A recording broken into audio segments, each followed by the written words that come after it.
ಸ್ನೇಹಿತರೆ, ಮೀಡಿಯಾ ಮಾಸ್ಟರ್ಸ್ಗೆ ಸ್ವಾಗತ ಸುಸ್ವಾಗತ. ಗೆಳೆಯರೆ, ಇರಾನ್ ಮತ್ತು ಅಮೆರಿಕ ನಡುವಿನ ಸಂಘರ್ಷ ದಿನಕ್ಕೊಂದು ತಿರುವನ್ನು ಪಡಿತಾ ಇದೆ. ನೀವು ಡೀಲ್ಗೆ ಬನ್ನಿ, ನಾವು ದಾಳಿ ಮಾಡೋದಿಲ್ಲ ಅಂತ ಅಮೆರಿಕದ ಅಧ್ಯಕ್ಷ ಟ್ರಂಪ್ ಕಳೆದ ವಾರ ಹೇಳಿದರು. ಅದಕ್ಕೆ ಸರಿಯಾಗಿ ಅರಬ್ ದೇಶಗಳು ಕೂಡ ಇರಾನ್ ನ್ಯೂಕ್ಲಿಯರ್ ಡೀಲ್ಗೆ ಒಪ್ಪುಕೊಳ್ಳಿ ಅಂತ ಮಾತಾಡಿದ್ವು. ಇದೇ ಸಂದರ್ಭದಲ್ಲಿ ಇರಾನ್ನ ಅಧ್ಯಕ್ಷ ಪೆಜೆಶ್ಕಿಯಾನ್, ನಾವು ಅಣ್ವಸ್ತ್ರಗಳ ಬಗ್ಗೆ ಮಾತಾಡೋದಕ್ಕೆ ಸಿದ್ಧ ಇದ್ದೀವಿ, ನ್ಯೂಕ್ಲಿಯರ್ ಡೀಲನ್ನು ನಾವು ಕೂಡ ಎದುರು ನೋಡ್ತಾ ಇದ್ದೀವಿ ಅಂತ ಹೇಳಿದರು. ಹೀಗಾಗಿ ಇದೇ ಶುಕ್ರವಾರ ಅಮೆರಿಕ ಮತ್ತು ಇರಾನ್ ನಡುವೆ ಮಾತುಕತೆಗಳು ನಡೀತಾ ಇವೆ. ಇನ್ನೇನು ಎಲ್ಲ ಸರಿ ಹೋಗುತ್ತೇನೋ ಅಂತ ಅಂದುಕೋತಿರೋ ಹೊತ್ತಲ್ಲೇ ಇರಾನ್ನ ಪಾರ್ಲಿಮೆಂಟಲ್ಲಿ ಅಮೆರಿಕದ ವಿರುದ್ಧ ಘೋಷಣೆಗಳು, ಅಮೆರಿಕದ ಬಾವುಟ ಸುಡೋದು ಇಂಥದ್ದೆಲ್ಲ ಆಗಿದೆ. ಹಾಗೆ ಇರಾನ್ಗೆ ಮತಾಂಧರಿಂದ ಬಿಡುಗಡೆಯ ದಿನಗಳು ಕೂಡ ಹತ್ತಿರ ಆಗಿವೆ ಅಂತ ರೇಜಾ ಶಾ ಪೆಹಲವಿ ಹೇಳ್ತಾ ಇದ್ದಾರೆ. ಹಾಗಾದ್ರೆ ಏನಿದು ಇರಾನ್ನ ಕಥೆ? ಇಲ್ಲಿ ಅಮೆರಿಕಾನೇ ಮಾತುಕತೆಗಳಿಗೆ ಕರೆದಿದ್ರು, ಆ ಮಾತುಕತೆಗಳು ಯಶಸ್ವಿ ಆಗತ್ವಾ ಆಗಲ್ವಾ ಅನ್ನೋ ಅನುಮಾನಗಳಿರೋದು ಯಾಕೆ? ಒಂದು ವೇಳೆ ಅಮೆರಿಕ ಏನಾದರೂ ಇರಾನ್ ಮೇಲೆ ದಾಳಿ ಮಾಡಿದರೆ ಇರಾನ್ಗೆ ಅದನ್ನು ಎದುರಿಸುವ ಶಕ್ತಿ ಇದೆಯಾ ಅನ್ನೋದ್ರ ಬಗ್ಗೆ ಒಂದಷ್ಟು ಮಾಹಿತಿಯನ್ನು ನಾವಿಲ್ಲಿ ನೋಡೋಣ. ಗೆಳೆಯರೆ, ಇರಾನ್ನಲ್ಲಿ ಖಮೇನಿಗಳ ಆಡಳಿತಕ್ಕೆ ಮುಕ್ತಿ ಸಿಗುವ ಕಾಲ ಹತ್ತಿರ ಬಂತ? ಹೀಗೊಂದು ಪ್ರಶ್ನೆ ಉದ್ಭವ ಆಗೋದಕ್ಕೆ ಕಾರಣ ಆಗ್ತಾ ಇರೋದು ಇರಾನ್ನ ಮಾಜಿ ರಾಜಕುಮಾರ ರೇಜಾ ಪೆಹಲವಿಯ ಮಾತುಗಳು. ಎರಾ ಫ್ರೀಡಮ್ ಈಸ್ ನಿಯರ್ ಅಂತ ಹೇಳಿರೋ ಪೆಹಲ್ವಿ ಇದೇ ಫೆಬ್ರವರಿ 14ನೇ ತಾರೀಕು ವಿಶ್ವವ್ಯಾಪಿ ಪ್ರತಿಭಟನೆಗೆ ಕರೆ ಕೊಟ್ಟಿದ್ದಾರೆ.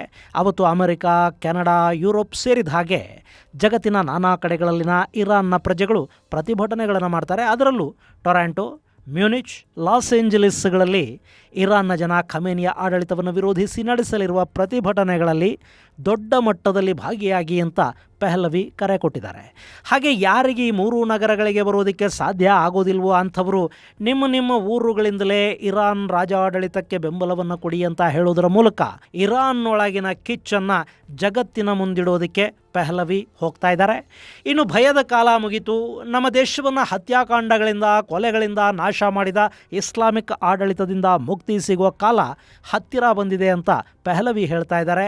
ಇನ್ನು ಈತನ ಕರೆಗೆ ಪ್ರತಿಕ್ರಿಯಿಸಿರುವ ಖಮೇನಿ ಇದೆಲ್ಲ ಕೂಡ ಇಸ್ರೇಲ್ ಮತ್ತು ಅಮೆರಿಕ ಆಡಿಸ್ತಿರೋ ನಾಟಕ ಅಂತ ಹೇಳಿದ್ದಾರೆ. ಇದೆಲ್ಲದರ ನಡುವೆ ಫೆಬ್ರವರಿ 6ನೇ ತಾರೀಕು ಶುಕ್ರವಾರ ಅಮೆರಿಕ ಮತ್ತು ಇರಾನ್ ನಡುವೆ ನ್ಯೂಕ್ಲಿಯರ್ ಮಾತುಕತೆಗಳು ನಡೆಯಲಿದ್ದು, ಈ ಮಾತುಕತೆಗಳ ನಂತರ ಇರಾನ್ ಮೇಲೆ ಅಮೆರಿಕದ ಸೇನೆ ಮಿಲಿಟರಿ ಕಾರ್ಯಾಚರಣೆಯನ್ನ ಮಾಡಬೇಕಾ ಬೇಡವಾ ಅನ್ನೋ ಬಗ್ಗೆ ಯೋಚನೆ ಮಾಡುತ್ತೆ ಅಂತ ಟ್ರಂಪ್ ಹೇಳಿದ್ದಾರೆ. ಮತ್ತೊಂದು ಕಡೆ ಇರಾನ್ ಅಧ್ಯಕ್ಷ ಪೆಜೆಶ್ಕಿಯಾನ್ ಅಮೆರಿಕ ಜೊತೆಗಿನ ಅಣು ಮಾತುಕತೆಗಳನ್ನು ಶುರು ಮಾಡೋದಕ್ಕೆ ತನ್ನ ಸಚಿವ ಸಂಪುಟಕ್ಕೆ ಆದೇಶವನ್ನು ಕೂಡ ಕೊಟ್ಟಿದ್ದಾರೆ. ಇದೇ ವೇಳೆ ಈ ಮಾತುಕತೆಯಲ್ಲಿ ಭಾಗಿಯಾಗಬೇಕಿರುವ ಅಮೆರಿಕದ ರಾಯಭಾರಿ ವಿಟ್ಕಾಫ್ ಇಸ್ರೇಲ್ಗೆ ಬಂದಿರೋದು ಸಾಕಷ್ಟು ಕುತೂಹಲಗಳಿಗೆ ಕಾರಣ ಆಗಿದೆ.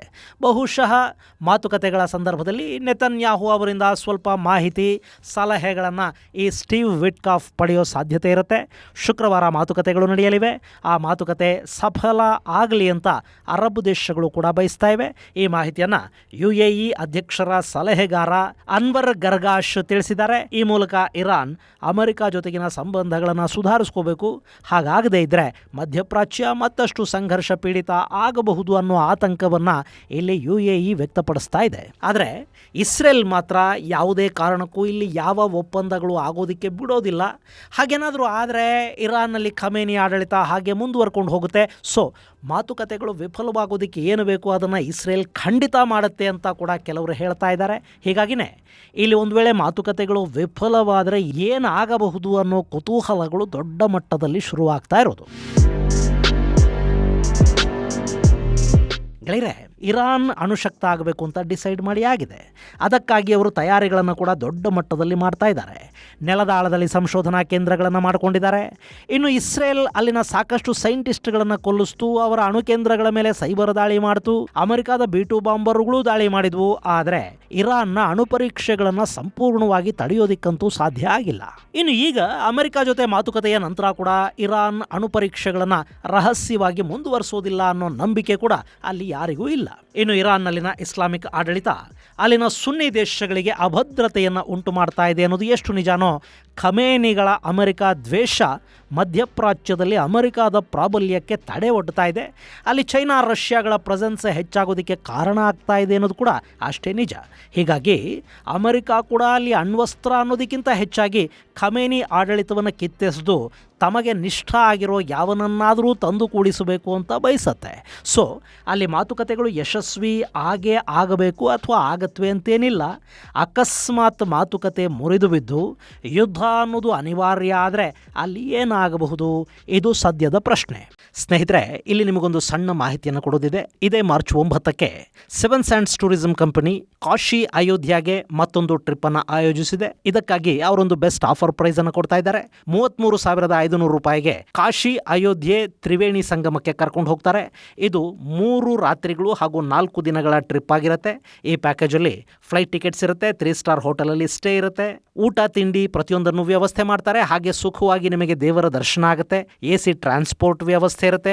ಬೋಟಿಂಗ್ ಮತ್ತು ಆಟೋ ಚಾರ್ಜಸ್ ಅನ್ನು ಕೂಡ ಅವರೇ ನೋಡ್ಕೋತಾರೆ. ಜೊತೆಗೆ 24x7 ಟೂರ್ ಮ್ಯಾನೇಜರ್ ಅಸಿಸ್ಟೆನ್ಸ್ ಅನ್ನ ನಿಮಗೆ ಕೊಡಲಾಗುತ್ತೆ. ಹಿರಿಯ ನಾಗರಿಕರ ಬಗ್ಗೆ ವಿಶೇಷ ಕಾಳಜಿಯನ್ನು ಕೂಡ ತಗೊಳ್ಳಲಾಗುತ್ತೆ. ಹೊರಡೋ ದಿನ ಮಾರ್ಚ್ 9. ಕೆಲವು ಸೀಟುಗಳು ಲಭ್ಯ ಇವೆ. ಆಸಕ್ತರು 7022848666 702228486666 ನಂಬರ್ಗೆ ಕಾಲ್ ಮಾಡಿ ನಿಮ್ಮ ಸೀಟನ್ನು ಕನ್ಫರ್ಮ್ ಮಾಡ್ಕೊಳ್ಳಿ. ಇಲ್ಲಿ ಇರಾನ್ ಅಮೆರಿಕಾದ ದಾಳಿಯನ್ನು ರಿಟಾಲಿಯೇಟ್ ಮಾಡೋ ಶಕ್ತಿಯನ್ನು ಹೊಂದಿದೆಯಾ? ಯಾಕೆಂದರೆ ಈ ಹಿಂದೆ ಇಸ್ರೇಲ್ ಹಾಗೂ ಅಮೆರಿಕಾಗಳು ಇರಾನ್ ಮೇಲೆ ದಾಳಿ ಮಾಡಿದ ಸಂದರ್ಭದಲ್ಲಿ ಅವರು ಸಾಂಕೇತಿಕ ಪ್ರತಿದಾಳಿಯನ್ನು ಮಾಡಿದರೆ ಹೊರತು ದೊಡ್ಡ ಮಟ್ಟದಲ್ಲಿ ರಿವೆಂಜ್ ಹೇಳೋದಕ್ಕೆ ಹೋಗಲಿಲ್ಲ. ಅವರ ಬಳಿ ಅಮೆರಿಕ ಹಾಗೂ ಇಸ್ರೇಲ್ ಎರಡನ್ನೂ ಎದುರಿಸೋದಕ್ಕೆ ಬೇಕಾದ ಆಯುಧಗಳಿದ್ದಿದ್ರೆ ಅವರು ಖಂಡಿತ ಯುದ್ಧ ಮಾಡ್ತಾ ಇದ್ರಲ್ವಾ? ಈ ಪ್ರಶ್ನೆ ಸಹಜವಾಗಿಯೇ ಇಲ್ಲಿ ಹುಟ್ಟುತ್ತೆ. ಆದರೆ ಇರಾನ್ನ ಬಳಿ ಸಾಕಷ್ಟು ಆಯುಧಗಳು ಖಂಡಿತ ಇವೆ ಅಂತ ಮಧ್ಯಪ್ರಾಚ್ಯದ ತಜ್ಞರು ಹೇಳ್ತಾ ಇದ್ದಾರೆ. ಇರಾನ್ ಅತ್ಯಂತ ಕಡಿಮೆ ಖರ್ಚಿನ ಆಯುಧಗಳನ್ನು ಮಾಡಿಟ್ಕೊಂಡಿದೆ. ಅವುಗಳನ್ನು ಬಳಸಿ ಮಧ್ಯಪ್ರಾಚ್ಯದಲ್ಲಿನ ಅಮೆರಿಕಾದ ನೆಲೆಗಳನ್ನು ಇರಾನ್ ಟಾರ್ಗೆಟ್ ಮಾಡ್ಕೊಳ್ಳೋದಕ್ಕೆ ಸಾಧ್ಯ ಆಗುತ್ತೆ ಅನ್ನೋದು ತಜ್ಞರು ಹೇಳ್ತಿರೋ ಮಾತು. ಗೆಳೆಯರೆ, ಈ ಹಿಂದೆನೇ ನಿಮಗೆ ಹೇಳಿದ ಹಾಗೆ ಇರಾನ್ ಸೇನಾ ಶಕ್ತಿಯಲ್ಲಿ ಅಮೆರಿಕಾಗೆ ಸವಾಲೆಸೆಯೋದಕ್ಕೆ ಸಾಧ್ಯ ಆಗೋದಿಲ್ಲ. ಅವರ ಬಳಿ 2,000 ಕಿಲೋಮೀಟರ್ ದೂರ ಆಕ್ರಮಿಸಬಲ್ಲ ಮಿಸೈಲುಗಳಿವೆ. ಇತ್ತೀಚೆಗೆ ಕೂಡ ಒಂದಷ್ಟು ಮಿಸೈಲ್ ಪರೀಕ್ಷೆಯನ್ನು ಇರಾನ್ ಮಾಡಿದೆ. ಅಷ್ಟು ಬಿಟ್ಟರೆ ಅಮೆರಿಕ ಬಳಿ ಇರೋ ಥರದ ಬಲಿಷ್ಠ ಮಿಸೈಲುಗಳು ಇರಾನ್ ಹತ್ರ ಇಲ್ಲ. ಯುದ್ಧ ವಿಮಾನಗಳು ಅವರ ಬಳಿ ಇಲ್ಲ. ಇನ್ನು ಏರ್ ಡಿಫೆನ್ಸ್ ಅಂದರೆ ರಷ್ಯಾದ S-300 ಹಾಗೂ ಇನ್ನಿತರ ಚೈನಾದ ಡಿಫೆನ್ಸ್ ಸಿಸ್ಟಮ್ಗಳನ್ನು ಬಿಟ್ಟರೆ ಬೇರೆ ಏರ್ ಡಿಫೆನ್ಸ್ ಕೂಡ ಇರಾನ್ನ ಹತ್ರ ಇಲ್ಲ. ಆದರೆ ಇರಾನ್ಗೊಂದು ಅಡ್ವಾಂಟೇಜ್ ಇದೆ. ಅದರ ಹೆಸರು ಸ್ಟ್ರೈಟ್ ಆಫ್ ಹಾರ್ಮೋಸ್. ಈ ಹಾರ್ಮೋಸ್ ಅನ್ನೇನಾದರೂ ಇರಾನ್ ಮುಚ್ಚಿಬಿಡ್ತು ಅಂದರೆ ಅಮೆರಿಕಾದ ಮಿತ್ರಕೂಟ ಇಕ್ಕಳಕ್ಕೆ ಸಿಲುಕಿದಂತೆ ಒದ್ದಾಡಬೇಕಾಗಿ ಬರುತ್ತೆ. ಇಲ್ಲಿ ನೀವು ನೋಡ್ತಾ ಇದ್ದೀರಲ್ಲ, ಇದು ಸ್ಟ್ರೈಟ್ ಆಫ್ ಹಾರ್ಮೋಸ್. ಈ ಜಲಸಂಧಿಯ ಅಗಲ ಕೇವಲ 33 ಕಿಲೋಮೀಟರ್ಗಳು ಮಾತ್ರ. ಹೀಗಾಗಿ ಇರಾನ್ ತನ್ನ ಯುದ್ಧ ಟ್ಯಾಂಕ್ಗಳನ್ನು ನಿಲ್ಲಿಸಿ ಪೌಂಡ್ ಮಾಡ್ತಾ ಹೋದರೂ ಕೂಡ ಈ ಮಾರ್ಗದಲ್ಲಿ ಹಡಗುಗಳ ಸಂಚಾರ ಸ್ಥಗಿತಗೊಳ್ಳುತ್ತೆ. ಹಾಗೇನಾದರೂ ಆದರೆ ಜಗತ್ತಿನ ತೈಲ ಪೂರೈಕೆಯಲ್ಲಿ ಭಾರೀ ಪ್ರಮಾಣದ ವ್ಯತ್ಯಯ ಉಂಟಾಗೋ ಸಾಧ್ಯತೆ ಇರುತ್ತೆ. ಇನ್ನು ಇರಾನ್ ಬಳಿ ಇರೋ 2-3 ಸಾವಿರ ಕಿಲೋಮೀಟರ್ ರೇಂಜಿನ ಮಿಸೈಲ್ಗಳ ಮೂಲಕ ಇಸ್ರೇಲ್ ಮೇಲೆ ಮತ್ತು ತನ್ನ ಅಕ್ಕಪಕ್ಕದ ಅರಬ್ ದೇಶಗಳಲ್ಲಿನ ಅಮೆರಿಕಾದ ನೆಲೆಗಳ ಮೇಲೆ ಇರಾನ್ ಸುಲಭವಾಗಿ ದಾಳಿ ಮಾಡೋದಕ್ಕೆ ಇರಾನ್ಗೆ ಸಾಧ್ಯ ಆಗುತ್ತೆ. ಹಾಗೇನಾದರೂ ಆದರೆ ಸೌದಿ ಅರೇಬಿಯಾ, ಕತಾರ್, ಕುವೈತ್ ಸೇರಿದ ಹಾಗೆ ಅಮೆರಿಕಾದ ಮಿತ್ರ ದೇಶಗಳ ತೈಲ ನಿಕ್ಷೇಪಗಳು, ತೈಲಾಗಾರಗಳು ಟಾರ್ಗೆಟ್ ಆಗೋ ಸಾಧ್ಯತೆ ಇರುತ್ತೆ. ಇನ್ನು ಇಲ್ಲಿ ಇರಾನ್ ಮಿಸೈಲ್ಗಳನ್ನೇ ಬಳಸಬೇಕು ಅಂತಲೂ ಏನಿಲ್ಲ. ಅವ್ರ ಹತ್ರ ಶಾಹೀದ್ ಅನ್ನೋ ಮಹಾಸ್ತ್ರದ ದೊಡ್ಡ ಭಂಡಾರನೇ ಇದೆ. ಗೆಳೆಯರೆ, ಈ ಶಾಹಿದ್ ಡ್ರೋನುಗಳು ಹೇಗೆ ಕೆಲಸ ಮಾಡುತ್ತವೆ ಅನ್ನೋದನ್ನು ರಷ್ಯಾ ಮತ್ತು ಯುಕ್ರೇನ್ ಯುದ್ಧ ತೋರಿಸ್ಕೊಟ್ಟಿದೆ.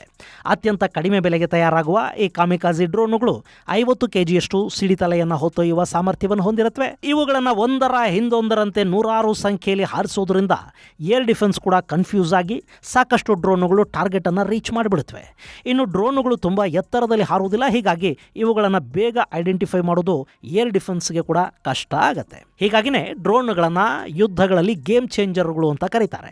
ಇನ್ನು ರಷ್ಯಾ ಯುಕ್ರೇನ್ ಯುದ್ಧದ ಸಂದರ್ಭದಲ್ಲಿ ಅಮೆರಿಕ ಮತ್ತು ಅಮೆರಿಕಾದ ಮಿತ್ರ ದೇಶಗಳು, ನ್ಯಾಟೋ ದೇಶಗಳು ಎಷ್ಟೇ ಆಯುಧಗಳನ್ನು ಕೊಟ್ಟರು, ಎಷ್ಟೇ ಏರ್ ಡಿಫೆನ್ಸ್ ಇದ್ರೂ ಕೂಡ ರಷ್ಯಾದ ದಾಳಿಯನ್ನು ಎದುರಿಸೋದಕ್ಕೆ ಯುಕ್ರೇನ್ಗೆ ಸಾಧ್ಯ ಆಗಲಿಲ್ಲ. ಅಂದರೆ ಅದಕ್ಕೆ ಕಾರಣ ಇರಾನ್ ರಷ್ಯಾಗೆ ಸರಬರಾಜು ಮಾಡಿದ್ದ ಈ ಶಾಹೀದ್ ಕಾಮಿಕಾಜಿಗಳು. ಇವು ಎಷ್ಟು ಚೀಪ್ ಅಂದರೆ ಇರಾನ್ ಇವುಗಳ ಪ್ರೊಡಕ್ಷನ್ ಯೂನಿಟ್ ಅನ್ನೇ ರಷ್ಯಾದಲ್ಲಿ ಸ್ಥಾಪನೆ ಮಾಡಿಕೊಡೋ ಮೂಲಕ ರಷ್ಯಾಗೆ ಡ್ರೋನುಗಳ ಕೊರತೆ ಉಂಟಾಗದ ಹಾಗೆ ನೋಡಿಕೊಂಡು ಬಿಡ್ತು.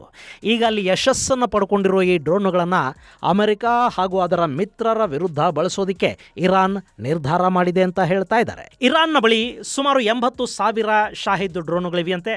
ಹಾಗೆ ಪ್ರತಿನಿತ್ಯ ಸುಮಾರು 400ರಿಂದ 500 ಶಾಹಿದ್ ಡ್ರೋನುಗಳನ್ನು ಇರಾನ್ ತಯಾರು ಮಾಡಿಟ್ಕೊಳ್ತಾ ಇದೆ ಅಂತಲೂ ಹೇಳ್ತಾರೆ. ಅಷ್ಟೊಂದು ಡ್ರೋನುಗಳು ಏಕಕಾಲಕ್ಕೆ ಬಳಕೆ ಆಗ್ತಾ ಹೋದರೆ ಅವುಗಳನ್ನು ಎಷ್ಟು ಅಂತ ನ್ಯೂಟ್ರಲೈಸ್ ಮಾಡೋದಕ್ಕೆ ಸಾಧ್ಯ ಆಗುತ್ತೆ? ಅದರಲ್ಲಿ 10% ಟಾರ್ಗೆಟ್ ರೀಚ್ ಆದರೂ ಸಾಕಲ್ವೇ ಗೆಳೆಯರೆ? ಈ ಶಾಹಿದ್ ಡ್ರೋನುಗಳಲ್ಲಿ ಸಾಕಷ್ಟು ಸಾಕಷ್ಟು ವೇರಿಯಂಟ್ಗಳನ್ನು ಇರಾನ್ ಸಿದ್ಧಪಡಿಸಿದೆ. ಇವು 200 kgಯಷ್ಟು ತೂಕ, 3.5 ಮೀಟರ್ ಉದ್ದ, 2.5 ಮೀಟರ್ ಅಗಲ ಇರುತ್ತವೆ.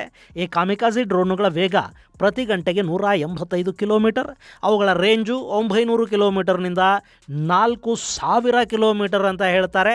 ಈ 4000 ಕಿಲೋಮೀಟರ್ ರೇಂಜಿನ ಡ್ರೋನ್ ಇನ್ನೂ ಅಲ್ಲಿ ಸಿದ್ಧ ಆಗಿಲ್ಲ. ಇನ್ನು ಶಾಹಿದ್ 149 ಅನ್ನೋದು 2000 ಕಿಲೋಮೀಟರ್ ದೂರ ಹೋಗುತ್ತೆ, 24 ಗಂಟೆಗಳ ಕಾಲ ಹಾರಾಟ ಮಾಡುತ್ತೆ ಅಂತ ಹೇಳ್ತಾ ಇದ್ದಾರೆ. ಈಗ ಸಿದ್ಧ ಆಗ್ತಾ ಇರೋ ಶಾಹಿದ್ 238ಗೆ ಜೆಟ್ ಇಂಜನನ್ನು ಅಳವಡಿಸಿ ಅದರ ರೇಂಜನ್ನು 4000 ಕಿಲೋಮೀಟರ್ವರೆಗೆ ಏರಿಸೋ ಬಗ್ಗೆ ಇರಾನ್ ಯೋಚಿಸ್ತಾ ಇದೆ. ಅದು ಸಿದ್ಧ ಆದರೆ 4000 ಕಿಲೋಮೀಟರ್ವರೆಗೆ ಏರಿಸೋ ಬಗ್ಗೆ ಇರಾನ್ ಯೋಚಿಸ್ತಾ ಇದೆ. ಇನ್ನು ಮಿಸೈಲ್ಗಳಿಗೆ ಕಂಪೇರ್ ಮಾಡಿದರೆ ಡ್ರೋನ್ಗಳ ಬೆಲೆ ತುಂಬಾ ಕಡಿಮೆ ಇರುತ್ತೆ. ಇವುಗಳನ್ನು ನ್ಯೂಟ್ರಲೈಸ್ ಮಾಡೋದಕ್ಕೆ ಮಿಸೈಲ್ಗಳನ್ನು ಬಳಸ್ತಾ ಹೋದರೆ ಡಿಫೆನ್ಸ್ ವೆಚ್ಚ ತುಂಬಾನೇ ಹೆಚ್ಚಾಗುತ್ತೆ. ಹಾಗೆ ಇರಾನ್ ಡ್ರೋನ್ಗಳನ್ನು ತನ್ನ ನೆಲದಿಂದಲೇ ಉಡಾಯಿಸಬೇಕು ಅಂತಲೂ ಇಲ್ಲ. ಅವರ ಪ್ರಾಕ್ಸಿಗಳು ಅರಬ್ ತುಂಬ ಇದ್ದಾರೆ, ಎಲ್ಲಿಂದ ಬೇಕಾದರೂ ಆಪರೇಟ್ ಮಾಡಬಹುದು. ಹೀಗಾಗಿ ಈ ಶಾಹಿದ್ ಡ್ರೋನ್ಗಳ ಬಗ್ಗೆ ಒಂದು ಭಯ ಇದ್ದೇ ಇದೆ. ಇಲ್ಲಿ ಇರಾನ್ ತನ್ನ ಡ್ರೋನ್ಗಳ ಜೊತೆ ಲೆಬನಾನ್ನಲ್ಲಿನ ಹೆಜ್ಬುಲ್ಲಾಗಳನ್ನು, ಯೆಮನ್ನಲ್ಲಿನ ಹೌತಿಗಳನ್ನು, ಇರಾಕ್ನಲ್ಲಿನ ರೆಸಿಸ್ಟೆನ್ಸ್ ಪಡೆಗಳನ್ನು ಕೂಡ ಸಮರ್ಥವಾಗಿ ಬಳಸ್ಕೊಳ್ಳುತ್ತೆ. ಈಗಾಗಲೇ ಅಲ್ಲಿಗೆಲ್ಲ ಆಯುಧಗಳನ್ನು ಇರಾನ್ ಕಳುಹಿಸಿಕೊಟ್ಟಿದೆ ಅಂತ ಕೂಡ ಹೇಳ್ತಾ ಇದ್ದಾರೆ.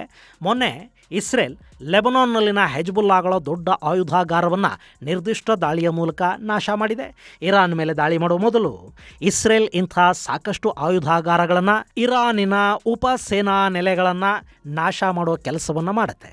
ಇಲ್ಲಿ ಯುದ್ಧ ನಿಜಕ್ಕೂ ಆದರೆ ಇರಾನಿಗೆ ಮಾತ್ರ ಅಲ್ಲ, ಅಮೆರಿಕ ಹಾಗೂ ಸುತ್ತಮುತ್ತಲಿನ ಅಮೆರಿಕಾದ ಮಿತ್ರ ದೇಶಗಳು ಕೂಡ ತೀವ್ರ ನಷ್ಟಕ್ಕೀಡಾಗುತ್ತವೆ. ಹೀಗಾಗಿನೇ ಅಲ್ಲೊಂದು ಸಂಧಾನ ಆಗಲಿ ಅಂತ UAE ಥರದ ದೇಶಗಳು ಬಯಸ್ತಾ ಇರೋದು. ಆದರೆ ಅದಾಗುತ್ತಾ? ಇದೆಲ್ಲದರ ನಂತರ ಕೂಡ ಅಲ್ಲಿ ಖಮೇನಿ ಆಡಳಿತ ಉಳ್ಕೊಂಡು ಬಿಟ್ರೆ ಅದು ಇಸ್ಲಾಮಿಕ್ ರೆವಲ್ಯೂಷನರಿ ಗಾರ್ಡ್ಸ್ ಕೋರ್ ಇದೆಯಲ್ಲ, ಅದರ ತಾಕತ್ತು ಅನ್ನಿಸ್ಕೊಳ್ಳುತ್ತೆ. ಇದು ಗೆಳೆಯರೆ ಇರಾನ್ನ ಸದ್ಯದ ಪರಿಸ್ಥಿತಿ ಹಾಗೂ ಅಲ್ಲವರು ಅಮೆರಿಕದ ವಿರುದ್ಧ ದಾಳಿ ಮಾಡೋದಕ್ಕೆ ಸಿದ್ಧಪಡಿಸಿಟ್ಟುಕೊಂಡಿರುವ ಶಾಹಿದ್ ಡ್ರೋನ್ಗಳ ಕುರಿತಾದ ಒಂದಷ್ಟು ಮಾಹಿತಿ. ಮುಂದಿನ ಸಂಚಿಕೆಯಲ್ಲಿ ಮತ್ತಷ್ಟು ವಿಶೇಷಗಳ ಜೊತೆ ಮತ್ತೆ ಭೇಟಿಯಾಗೋಣ. ಅಲ್ಲಿವರೆಗೆ ಜೈ ಹಿಂದ್, ಜೈ ಕರ್ನಾಟಕ.